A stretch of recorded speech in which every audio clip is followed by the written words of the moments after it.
بسم اللہ الرحمن الرحیم۔ السلام علیکم۔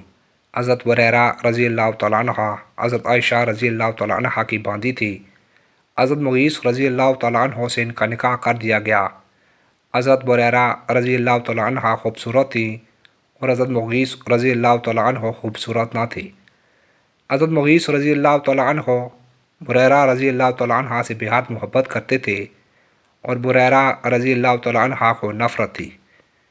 اس دوران میں یہ واقعہ پیش آیا کہ حضرت عائشہ رضی اللہ تعالیٰ عنہ نے بریرہ رضی اللہ تعالیٰ عنہ کو آزاد کر دیا، اور مسئلہ شرعی یہ ہے کہ باندھی اور منکوحہ اگر آزاد ہو جائے تو نکاح کا باقی رکھنا نہ رکھنا اس کے اختیار میں ہو جاتا ہے۔ اگر وہ چاہے کہ فلاں شخص غلام ہے تو جائز ہے کہ نکاح ختم کر دے۔ اب حضرت مغیث رضی اللہ تعالیٰ عنہ پریشان ہے کہ وہ محبت کرتے ہیں اور بریرہ رضی اللہ تعالیٰ عنہ کی طبیعت کو مناسب نہیں، اور بات آ گئی حضرت بریرہ رضی اللہ تعالیٰ عنہ کے ہاتھ۔ حضرت مغیث رضی اللہ تعالیٰ عنہ مدینہ کی گلیوں میں پھر رہے ہیں، رو رہے ہیں، آنسو داڑھی پر گر رہے ہیں، اور ہر ایک کے پاس جاتے ہیں کہ تم سفارش کر دو کہ بریرہ رضی اللہ تعالیٰ عنہ نکاح کو ختم نہ کرے۔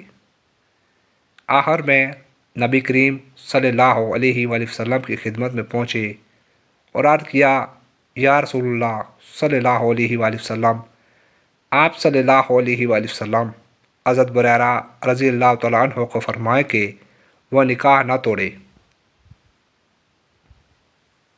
حضور صلی اللہ علیہ وآلہ وسلم تشریف لائے اور حضرت بریرہ رضی اللہ تعالیٰ عنہ سے فرمایا کہ اے بریرہ، نکاح کو ختم مت کرو، مغیث کا برا حال ہے، اسے محبت اور تعلق ہے۔ حضرت بریرہ رضی اللہ تعالیٰ عنہ بہت دانشمند تھی۔ عرض کیا، یا رسول اللہ صلی اللہ علیہ وآلہ وسلم، یہ حکم شرعی ہے یا آپ صلی اللہ علیہ وآلہ وسلم کی ذاتی رائے ہے؟ فرمایا، نہیں، مشورہ ہے، حکم شرعی نہیں۔ عرض کیا، میں تو نہیں مانتی۔ حضور صلی اللہ علیہ وآلہ وسلم نے فرمایا، تجھے ماننے نہ ماننے کا حق ہے۔ اس سے اندازہ ہوا کہ انبیاء علیہم السلام کی ذاتی رائے سے بھی اختلاف کا حق ہے۔ یہ الگ چیز ہے کہ ادب اور محبت کی وجہ سے ہم حضور صلی اللہ علیہ وآلہ وسلم کی منشا کو بھی 100 حکموں سے زیادہ سمجھیں گے۔ حضرت بریرہ رضی اللہ تعالیٰ عنہ نے پہلے پوچھ لیا کہ یا رسول اللہ صلی اللہ علیہ وآلہ وسلم، یہ اللہ کا حکم ہے یا آپ صلی اللہ علیہ وآلہ وسلم کی ذاتی رائے؟ جب معلوم ہوا، فرمایا کہ میں نہیں مانتی۔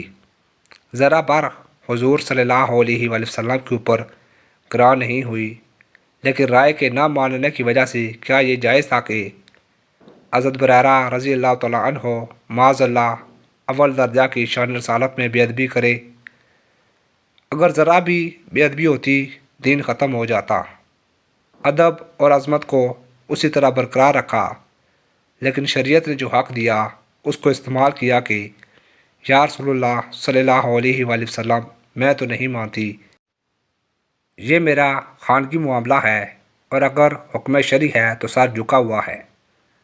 اس سے اندازہ ہوا کہ اختلاف رائے اگر اہل اللہ اور علماء میں ہو جائے تو مضحکہ نہیں، لیکن بے ادبی یا تذلیل کسی حالت میں جائز نہ ہوگی، اس لیے کہ وہ بہرحال عالم دین ہے جسے آپ اختلاف کر سکتے ہیں، مگر اس کا مقام و منصب بطور نائب رسول کے ہے، اس کی عظمت واجب ہوگی۔ امام ابو حنیفہ رحمۃ اللہ اور امام شافعی رحمۃ اللہ 85 مسئلوں میں ایک دوسرے سے اختلاف کرتے ہیں، مگر جیسا کہ امام ابو حنیفہ رحمۃ اللہ واجب التعظیم ہیں، ویسے ہی امام شافعی رحمۃ اللہ بھی۔ دونوں ماہتاب و آفتاب ہیں، دونوں سے نور اور برکت حاصل ہو رہی ہے۔ کسی طرح جائز نہیں کہ ادنیٰ درجے کی گستاخی دل میں آ جائے۔